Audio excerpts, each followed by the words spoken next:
আমাদের হাফেজ সাহেবরা পূর্ণাঙ্গ কোরআন খতম করলে উল্টো তাদেরকে সম্মানে দেয়, সম্মান করে আগামী বছরের দাওয়াত কনফার্ম করে। একই কথাগুলো বাংলায় মাতৃভাষায় জাতির ভাষায় এই মাহফিলের মঞ্চে মসজিদের মেম্বারে তুলে ধরার কারণে কত আলেম থাকে বছরের পর বছর জেলে।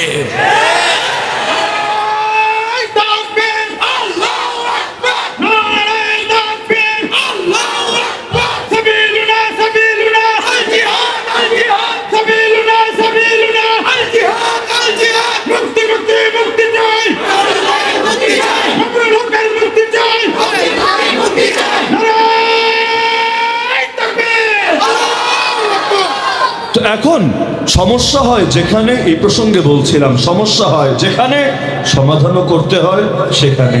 ব্যথা করছে মাথায়, এসে টিপতে শুরু করলেন পা টিপলেই কে না টিপলেই কে, আমার ব্যথা তো মাথায়, পারলে বেড়া মাথা টিপা দে, না হলে বয়া থাক। তোর যেখানে সমস্যা ওইটা বাদ দিয়া অন্য জায়গায় কাজ করতে বলেছেটাকে, এটাই তো স্বাভাবিক যুক্তি। গন্ধ আসছে এক জায়গা থেকে, গিয়ে আতর লাগিয়ে দিলেন আরেক জায়গার মাঝে, সুন্দর করে ধুয়ে ধুয়ে কি লাভ হবে? সমস্যা যেখানে সমাধানও হবে সেখানে। এই লম্বা করে ভূমিকাটা দিলাম সিরেফ এই কথাটা বোঝানোর জন্য, যদিও এটা বুঝতে কমন সেন্স যথেষ্ট ছিল, তবে এখন আর যথেষ্ট হয় না। তাই লম্বা চওড়া করে বোঝানো লাগে যে আমাদের ঐক্য, মুসলিম উম্মার ঐক্য সবাই চায়, কিন্তু ঐক্য হয় না কেন? অনৈক্যের উৎস কি, সেই উৎস দমানোর তরিকা কি? এখন এটা নিয়ে মূল ঝামেলা এক জায়গায়, আর আমরা হাউকাউ করি আরেক জায়গায়। যেমন ঐক্য মেটানোর তরিকা কি আমাদের কাছে?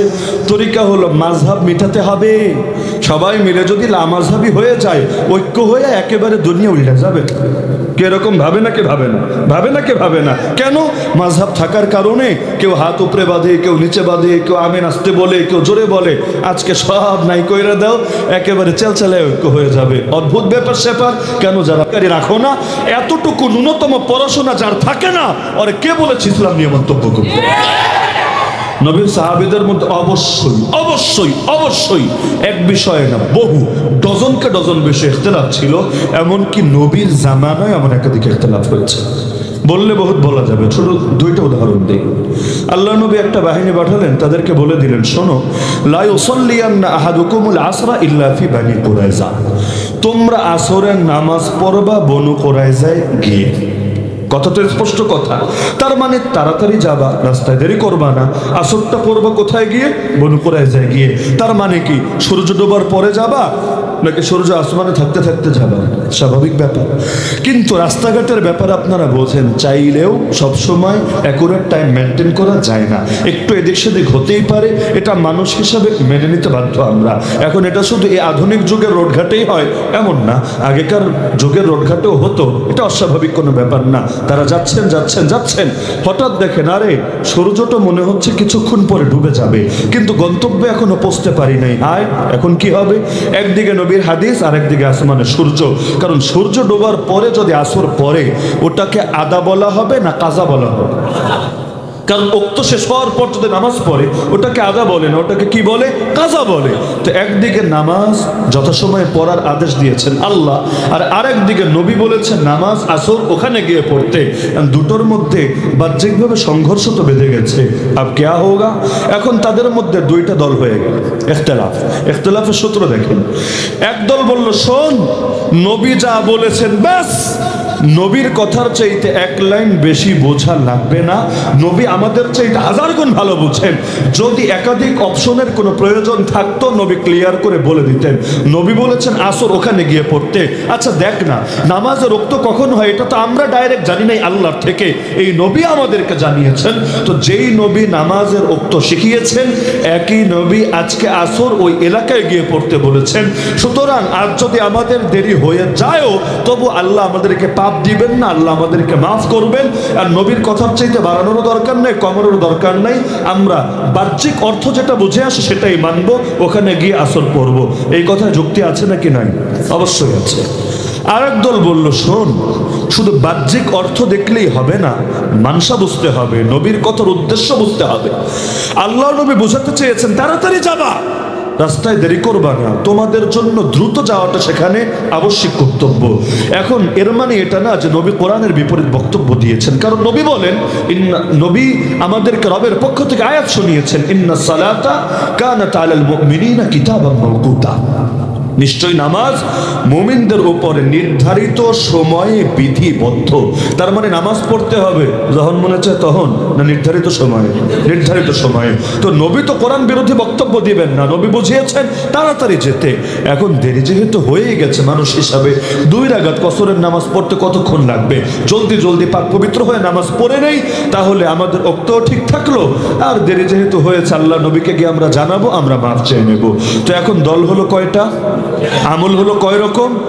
এই যুগ হলে হায় হায় শুরু করতাম, হায় হায় ইসলাম রেই তো মোল্লারাই শেষ করে দিল, ইখতিলাফের কারণেই তো আজকে উম্মতের মধ্যে অনৈক্য পয়দা হলো, এরকম ডায়লগ মারতো। কিন্তু 2 রকম আমল হলো, যখন কাজ শেষ আবার নবীর কাছে মদিনা মুনাওয়ারায় ফিরে গেল, আল্লাহ রাসূল সাল্লাল্লাহু আলাইহি ওয়াসাল্লামকে বিস্তারিত হালাত এবং কারগুজারি শোনালো। আল্লাহ নবী এবার বললেন, শোনো, তোমাদের উভয় দলের আমল সহি। অথচ আমল কি একরকম হলো না 2 রকম? তাহলে উভয়টা সহি কেন? কারণ উভয় দলই দলিলের অনুসরণ করেছে। কেউ মন গড়া মতবাদের অনুসরণ করে নাই, নফস আর খাহেসাতের পূজা করে নাই। তো দলিলের মধ্যে যদি একাধিক অপশন থাকে, সেটাকে সংকীর্ণতা সীমাবদ্ধতায় আটকে দেওয়ার অধিকার তোমাকে কে দিয়েছে?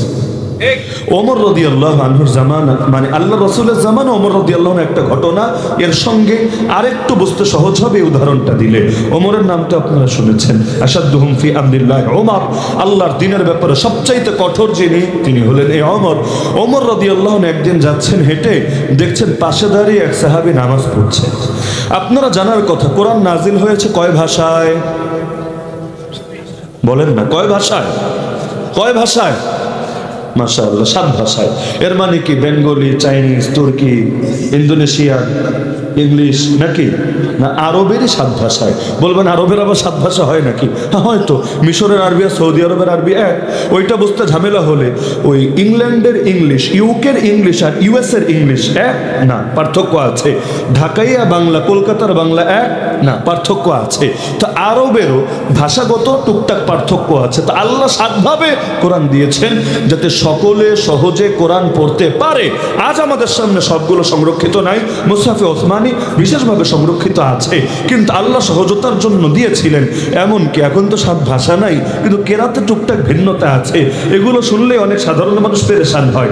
এক কারি সাহেব বিদেশ থেকে নিয়ে আসলেন, উনি এসে পড়তে শুরু করলো, ওয়াদ্দুহে ওয়াল্লাইলি ইযা সাজে মা ওয়াদ্দাআকা রাব্বুকা ওয়া মা কালে। পেরেশান হবে না মানুষ? আরে সারা জীবন শুনলাম কি, আর হুজুরে বলে কি? খালি কেরাতের ভিন্নতা, ভাষার ভিন্নতা না। তো ওমর রাদিয়াল্লাহু আনহু হেঁটে যাচ্ছেন, দেখেন সাহাবী নামাজে দাঁড়িয়ে আরেক রকম করে কোরআন পড়ে। তার গেল মেজাজ গরম হয়ে, বেড়া নবীর জামানায় কোরআন বিকৃতি করতে শুরু করেছিস, এত বড় সাহস! কেউ যদি কোরআন বিকৃত করে পড়ে, আমাদের মেজাজ গরম হবে নাকি হবে না? আরে হবে নাকি হবে না? এই বেদাতিরা যখন নবীর নামে ভুলভাল দুরূদ শরীফ পড়ে, এমন উচ্চারণে পড়ে যার অর্থ ভালো হয় না, অর্থ আরো খারাপ হয়, তখন আমাদের রক্তে আগুন জ্বলে নাকি চলে না? আমরা বলি তোর ইশক জাহির পরে হবে, আরে আগে দুরূদ শরীফটা সহি করে নে। যদি আমাদের কাছে আসতে লজ্জা করে, আমাদের এই বাচ্চাদের কাছে আস, এই নুরানি মক্তবের বাচ্চাদের কাছে এসে সহি কর। তাও যদি তোদের এখানে আসতে শরম করে, আমাদেরকে বল, আমরা গোপনে গোপনে সিস্টেম করে দেই, তাও আল্লাহর রাস্তায় সহি কইরা বল। এই বাংলাদেশে এমন পীর ডজন ডজন আছে, যেই বকলম পীরের কোরআন তেলাওয়াতটাই সহি না। আর ও মুরিদের দিলের ইসলাহ কি করবে? যেই পাগলে সহি করে কোরআন পড়তে পারে না, সহি করে নামাজ পড়বে কিভাবে? আর ইমামতিতে দিলে ও তো নিজেরও বরবাদ করবে, সবার নামাজ বরবাদ করবে। তো মুরিদের ইসলাহ পরে নিজের তেলাওয়াতের ইসলাহ করো আগে। এর চাইতে আফসোসের বিষয় কি হয়? আর সাধারণ ভুল এক কথা, কিন্তু লাহমে জালি এমন এমন ভুল, অর্থ পর্যন্ত ঠিক থাকে না, অর্থ উল্টায় পাল্টায় বরবাদ করে ছাড়ে। এর চাইতে আফসোসের বিষয় কি হতে পারে? তো এখন তিনি যখন শুনলেন ভুলভাল কেরাত পড়ে, মেজাজ গেল গরম হয়ে, কিন্তু নামাজের মধ্যে ধরবেন কেন? অপেক্ষা করলে নামাজ শেষ, সালাম ফিরালো, গা থেকে চাদর খুলে ওর গলায় পেঁচিয়ে ওরে টানতে টানতে টানতে নিয়ে আসলেন নবীর দরবারে। ওমর বলে কথা, এসে বলি ইয়া রাসূলুল্লাহ, অনুমতি দেন, ওর কল্লা ঢোকাই দিই। উনি তো ভয়ে জবুথবু হয়ে কাঁপতে শুরু করেছেন, হায় রে ওমর কল্লা উড়াতে চেয়েছে, অবস্থাটা কি হবে। ধরেন যেই হুজুররা বাঘের মতো সিংহের মতো, তারা যদি আপনার কানে ধইরা টাইনে স্টেজে উঠায়, জানে আর পানি থাকবে? মনে হবে হুজুরান কি জানে করে, কিক মাইরা ফালায় দিবে নাকি চরমাইরা কানের পর্দা শেষ করে দিবে। ভয় লাগবে নাকি লাগবে না? আরে বড় করে তাকালেই তো আর প্রাণে পানি থাকে না। আর সেখানে ওমর ধরে নিয়ে এসেছে, আল্লাহ রসুলকে বলছে, ইয়া রাসূলুল্লাহ, আপনি জীবদ্দশায় থাকতেই সে কিভাবে কোরআন বিকৃত করে পড়ে, এর একটা বিহিত করতেই হবে। আল্লাহ রসুল বললেন, আচ্ছা তাই নাকি, আচ্ছা তুমি পড়ো দেখি কি পড়ছিলা নামাজে। সেই সাহাবী পড়ে শোনালেন। নবী বললেন, কেরাত তো ঠিকই আছে। এবার ওমরকে বললেন, আচ্ছা ওমর তুমি পড়ো দেখি, সমস্যাটা কোথায় বুঝি, এই জায়গা থেকেই পড়ো। ওমর পড়লেন। নবী বললেন, ওমর তোমারটাও ঠিক আছে, আল্লাহ উভয়ভাবেই কোরআন নাজিল করেছে। ইখতিলাফের সুযোগ আছে নাকি নাই? আপনারা জানেন আম্মা জান আয়েশা রাদিয়াল্লাহু আনহা আর আলী রাদিয়াল্লাহু আনহুর মধ্যে যুদ্ধ হয়েছিল। যে যুদ্ধকে ইতিহাস চেনে, কি যুদ্ধ নামে? নাম শোনেন নাই জীবনে? কি নামে? হায় হায়, কি নামে? 10 জন 20 জন তো বলবেন, কি নামে? জোরে বলেন না। মাশাআল্লাহ মাশাআল্লাহ, জঙ্গে জামাল। জামাল মানে উট। জঙ্গে জামাল, এই যুদ্ধে আম্মা জান আয়েশা রাদিয়াল্লাহু আনহা উটের পিঠে চড়ে নেতৃত্ব দিয়েছিলেন। তাহলে একদিকে আলী রাদিয়াল্লাহু আনহু শেরে খোদা, মান কুনতু মাওলা ফাহাদা আলীউন মাওলা, আর একদিকে উম্মুল মুমিনিন আয়েশা রাদিয়াল্লাহু আনহা, যাকে আল্লাহর নবী তার সব স্ত্রীদের মধ্যে সবচেয়ে বেশি ভালোবাসেন। আল্লাহুম্মা হাযা কসমি ফীমা আমলিকু ফালা তাখুযনি ফীমা তামলিকু ওয়ালা আমলিকু, দুই পাশে দুইজন। হ্যাঁ, এই যে যুদ্ধটা হয়েছে দুনিয়ার কোনো ধান্দায় না, ব্যবসায়িক কোনো স্বার্থে না, আরে নিজের পদ পদবি বাড়ানোর জন্য না। আজকাল তো নেতাদের স্বার্থের চিপায় পড়ে সাধারণ মানুষ মরে, কিন্তু সেই লড়াই ছিল নিজেদের কোনো ব্যক্তি স্বার্থ চরিতার্থ করার জন্য না। আল্লাহর কসম, সেই লড়াই ছিল একমাত্র ইলমি ইখতিলাফকে কেন্দ্র করে। আম্মা জান আয়েশার দৃষ্টিতে করণীয় এটা, আলী রাদিয়াল্লাহু আনহুর দৃষ্টিতে করণীয় এটা। উভয়ের সামনে দলিল, উভয়ের সামনে শরীয়ত, কিন্তু মত হয়ে গেল দুই রকম। এই মতকে কেন্দ্র করে যুদ্ধ পর্যন্ত হলো। আর একজন মানুষের কি সাহস আছে দাঁড়িয়ে বলবে এই পক্ষ হক, ওই পক্ষ বাতিল, ওই পক্ষ হক, এই পক্ষ বাতিল? কার পক্ষে বলতে গিয়ে কার বিপক্ষে বলবেন? সাহস নাই। এজন্য আমাদের আহলে সুন্নাত ওয়াল জামাতের আকীদা হলো উভয়ই হক, কাউকে বাতিল বলার সুযোগ নাই। যে বলবে তার ঈমানই সহি নাই। ওই 72 ফেরকায় চলে গেছে, ভণ্ডদের খাতায় নাম উঠিয়েছে। একইভাবে আমির মুয়াবিয়া রাদিয়াল্লাহু আনহু আর আলী ইবনে আবি তালিব রাদিয়াল্লাহু আনহুর মধ্যে যুদ্ধ হয়েছে নাকি হয় নাই? এই যুদ্ধের নাম কি? রাগ করছেন নাকি? জঙ্গে সিফফিন। এই সিফফিনের যুদ্ধ হয়েছে, যদিও আবার মুয়াবিয়া রাদিয়াল্লাহু আনহুর নাম শুনলে রাগ করেন নাকি আপনি? আমাদের রাজবাড়িতে হালত কে জানেন? যদি খালি হযরত আমিরে মুয়াবিয়া রাদিয়াল্লাহু আনহু বলেন, আপনারা মারতেও পারে। একাধিক হুজুর মাইর খেয়েছে, চাকরি হারিয়েছে, খালি মুয়াবিয়া নামের আগে হযরত আর নামের পরে রাদিয়াল্লাহু আনহু বলার কারণে। রাজবাড়ির কেচ্ছা কি শোনাবো? এই ব্রাহ্মণবাড়িয়াতেই এক বক্তার জিহ্বা চলে গেছে হযরত আমির মুয়াবিয়ার পক্ষে বলার কারণে।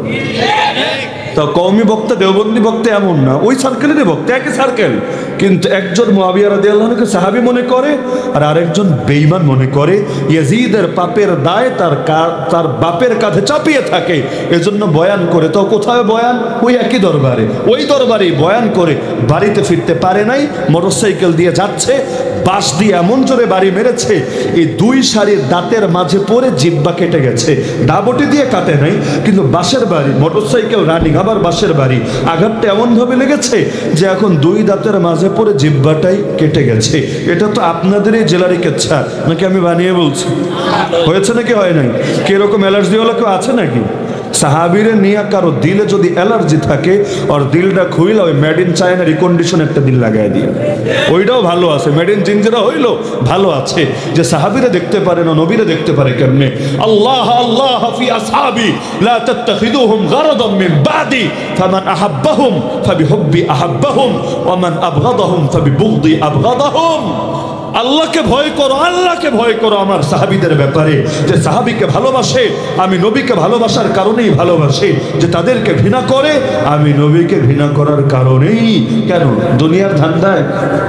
এগুলো ভণ্ডরা বলতে পারে। আপনাদের কি মত, দুনিয়ার ধান্দায় নাকি ইলমি ইখতিলাফকে কেন্দ্র করে? তো ইলমি ইখতিলাফ ছিল নাকি ছিল না? এমনকি 4 মাযহাবের ইখতিলাফের পরও দুনিয়াতে 1200 বছর খেলাফত টিকে ছিল নাকি ছিল না? ইমাম আবু হানিফার মৃত্যু কবে? 150 হিজরিতে। আজকে কত হিজরি? 1445। তাহলে মাঝখানে কত বছর? এর মধ্যে 100 বছর ধরে খেলাফত নাই। তো 100 বছর আগে গেলে ধরে 1345, তাহলে 150 থেকে 1345 কত বছরের ব্যবধান? প্রায় 1200 বছর। 1200 বছর জমিনে খেলাফত ছিল মাযহাবি ইখতিলাফ থাকার পরও। আজকে মাযহাব মেটানোর চেষ্টা করে ঘোড়ার ডিম ফায়দা হয়েছে। খেলাফত জমিনের কোথায় আছে পারলে এনে দেখান আমাকে। তাহলে সমস্যা কোথায়? ওষুধ দেই কোথায়? এবার আরেকটা পয়েন্টে টার্ন দিয়ে আমি আমার মূল আলোচনায় ঢুকি। যেই সময় আমির মুয়াবিয়া আর আলী রাদিয়াল্লাহু আনহুর মধ্যে তুমুল লড়াই হচ্ছে, উভয় পক্ষে প্রতিদিন ডজন ডজন সাহাবী তাবী শহীদ হচ্ছে। যদিও সেই যুদ্ধে কাউকে দাসদাসী বানানো হয়নি, কোনো সম্পদকে গনিমত বানানো হয় নাই, কোন উভয় পাশে মুসলমান। এখানে আবার দাসদাসী হবে কিভাবে? উভয় পাশে মুসলমান, মুসলমানের মাল আবার আরেকজন গনিমত হিসাবে ভোগ করবে কিভাবে? এগুলো এই যুগে চলে। আসামি গ্রেফতার হয়েছে, পকেটে যা আছে মোবাইল, মানিব্যাগ, টাকা পয়সা সব গনিমত হয়ে গিয়েছে। 1 বছর জেল খেটে বের হয়েছে, জান নিয়ে বের হয়েছে, এটাই তো বেশি। মালের কি আর কোনো খবর আছে? আপনাদের মধ্যে বহু হুজুর আছে জেল খেটে বের হয়েছে, জিজ্ঞেস করে দেখেন তো জান তো এসেছে, মাল কি ফেরত এসেছে? এখন সেই মাল 100ই হোক, 1000ই হোক, 1 লাখই হোক, এগুলো হলো মুসলমানের গনিমত। মুসলমান ভাইরা ইখলাসের সাথে খুশুখুজুর সাথে এগুলো খায়। কিন্তু আগের জামানাটা তো এমন ছিল না। তো এখন উভয় পক্ষে লড়াই হচ্ছে, কিন্তু কোনো সম্পদকে গনিমত বানানো হয় নাই। এই টাইমে খ্রিস্টানদের বাদশাহ রোম সম্রাট চিঠি লিখে পাঠিয়েছে আমির মুয়াবিয়াকে, হে মুয়াবিয়া, আমি দেখতে পাচ্ছি তুমি হকের উপর আছো, তোমার প্রতিপক্ষ বাতিলের উপর আছে। তার মানে আলী রাদিয়াল্লাহু আনহু বাতিল আর আমির মুয়াবিয়া হক। বলছে কে? রোম সম্রাট। কি মুসলমান না কাফের?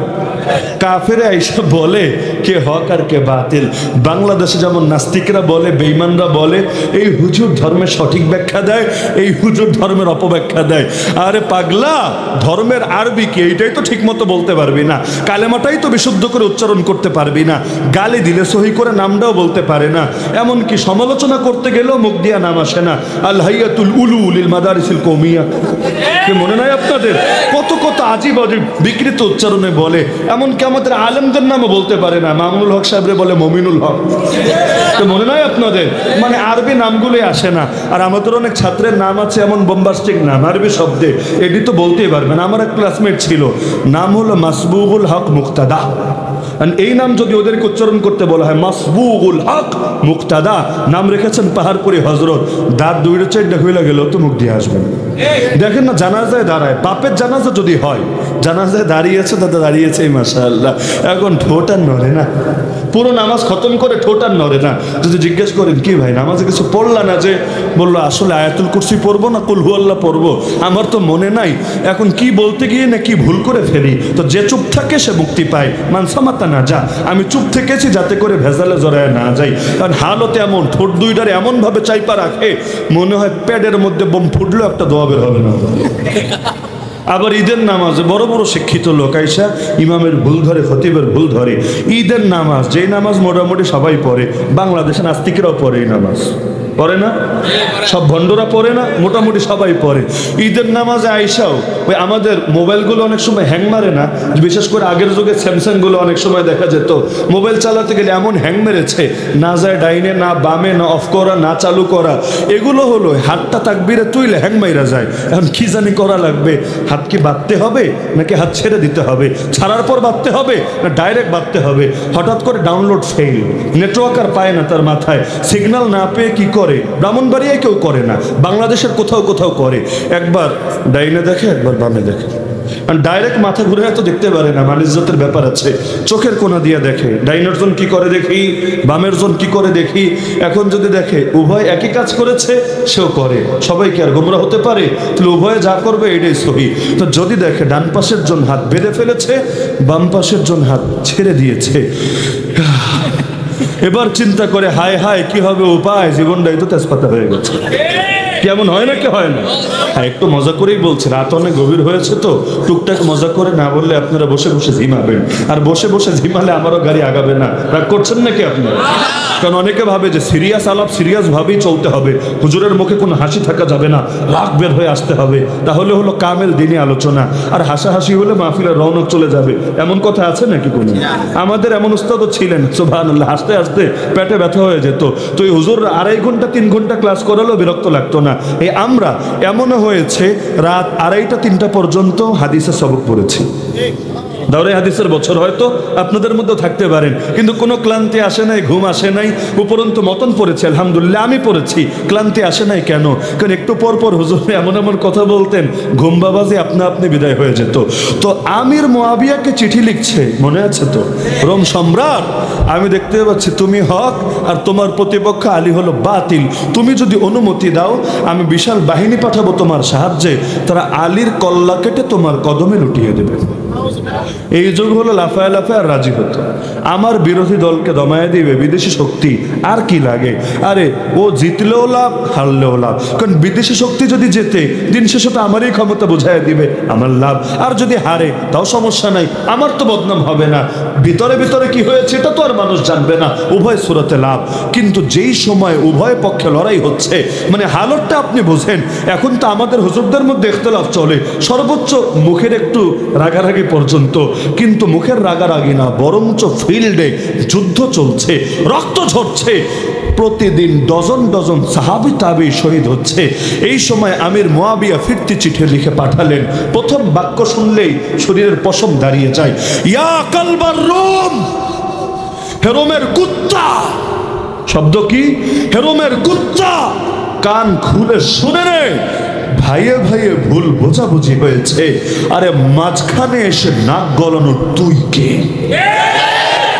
ভাইয়ে ভাইয়ে সমস্যা হয়েছে, সমাধান এক সময় হয়েও যাবে, কিন্তু কান খুলে শোন, আমাদের ভেতরে সমস্যাকে কাজে লাগিয়ে তুই যদি তোর কুফরি এজেন্ডা বাস্তবায়ন করতে চাস, আরেকবার যদি এমন দুঃসাহস দেখাস, আমি মুয়াবিয়া এমন এক বিশাল বাহিনী পাঠাবো যার প্রথম সদস্য থাকবে তোর সামনে রোম দেশে, লাস্ট সদস্য থাকবে আমার সামনে শাম দেশে, তারা তোর কল্লা কেটে আলীর কদমে লুটিয়ে দেবে।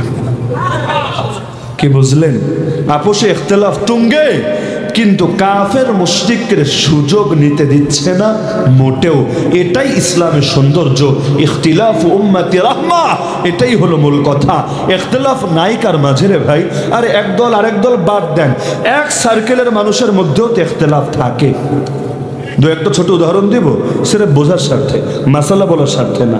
তাহাজ্জুদের নামাজ ধরেন রমাদানুল মুবারকে জামাতের সাথে পড়া উচিত নাকি উচিত না, এই মাসালাটাই যদি আমি বলি, যেমন আমাদের সিলেটে আসেন দাওয়াত থাকলো রমাদানুল মুবারকে, অসংখ্য মসজিদে যেমনিভাবে তারাবি হয় জামাতে, তাহাজ্জুদ হয় জামাতে, তারাবিতে আলাদা খতম, তাহাজ্জুদে আলাদা খতম। তো শাইখুল আরবি ওয়াল আজম আওলাদ রাসূল হুসাইন আহমদ আল মাদানী নওয়ারাল্লাহু মারকাদার মত ছিল এটা, এবং তার সন্তানরা আজও পর্যন্ত এই মতের উপর চলেন। যেমন সিলেটেও এসে অনেক সময় মাহমুদ মাদানী সাহেব তিনি নামাজের ইমামতি করেন। কোন নামাজ? তাহাজ্জুদের নামাজ। কিন্তু হাকিমুল উম্মত মুজাদ্দিদে মিল্লাত শাহ আশরাফ আলী থানভী নওয়ারাল্লাহু মারকাদার অনুসারীদেরকে দেখেন, তারা এভাবে নামাজ পড়াকে, তাহাজ্জুদকে জামাতের সাথে পড়াকে সমর্থন করেন না। আমাকে বলেন কারে হক বলবেন, কারে বাতিল বলবেন? দারুল উলুম দেওবন্দকে জিজ্ঞেস করেন মাহফিলের বয়ান ভিডিও করা জায়েজ আছে কিনা? দারুল উলুম দেওবন্দ বলবে না জায়েজ, হারাম, ফিনারি জাহান্নাম। দারুল উলুম করাচিকে জিজ্ঞেস করেন জায়েজ আছে কিনা, বলবে অবশ্যই জায়েজ, নিঃসংকোচে এই দ্বীনি আলোচনাগুলো জরুরতের খাতিরে করতে পারো। কারে হক বলবেন, কারে বাতিল বলবেন? দেওবন্দের পক্ষ নিতে গিয়ে করাচির বিপক্ষে বলার হিম্মত আছে? আবার করাচির পক্ষ নিতে গিয়ে দেওবন্দের বিপক্ষে বলার হিম্মত আছে? না, বরঞ্চ ইখতিলাফগুলো ছিল, আছে, থাকবে। ময়দানে মুজাহিদদের মধ্যে ইখতিলাফ হয় না?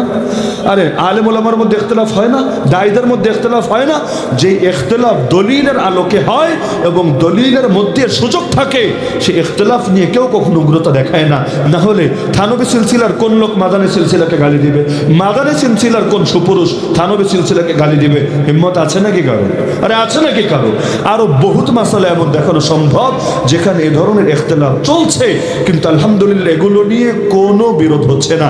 এমনকি আল্লাহকে সাক্ষী রেখে বলি, আমি একজন হানাফি, কিন্তু কেউ যদি ইমাম শাফিঈকে গালি দেয়, আল্লাহর কসম আমার এই জবান এক সেকেন্ডের জন্য বন্ধ থাকবে না। কেউ যদি হয় মালিক, তার সামনে ইমাম আহমদ বিন হাম্বলকে যদি কেউ গালি দেয়, সে কিছুতেই মুখ বন্ধ রাখতে পারবে না। হানাফি মাযহাবের সাথে সবচেয়ে বেশি ইখতিলাফ ইমাম শাফিঈর। হিদায়াত খুলেন, পাতায় পাতায় ইখতিলাফ পাবেন, কিন্তু তাই বলে ইখতিলাফের জায়গায় মহাব্বতের জায়গায় তার ইজ্জত নিয়ে কেউ ছিনিমিনি খেললে, আরে এই মুসলমান কিছুতেই বসে থাকতে পারে না। এটাই তো কথা। আমাদের মধ্যে বিভিন্ন ইখতিলাফ আছে, কিন্তু কুফফারের বিরুদ্ধে তো আমরা এক এবং আমরা অভিন্ন। তার মানে পুরো কথার মূল কথা কি? ইলমি ইখতিলাফকে ইলমি ভাবে রাখলে এবং এটাকে কেন্দ্র করে যদি তর্কাতর্কিও হয়, দলও ভাগ হয়, কিন্তু এটার কারণে যতদিন পর্যন্ত নববী নির্দেশনা মেনে চলে, দ্বীনের ক্ষতি হয় না, খেলাফতের পতন হয় না। এর কারণে কাফের মুশরিকরা চান্স পায়, বিষয়টা এমন না। তবে আমাদের অনৈক্য মূলত এ কারণে না, অনৈক্য হয়েছে অন্য কারণে।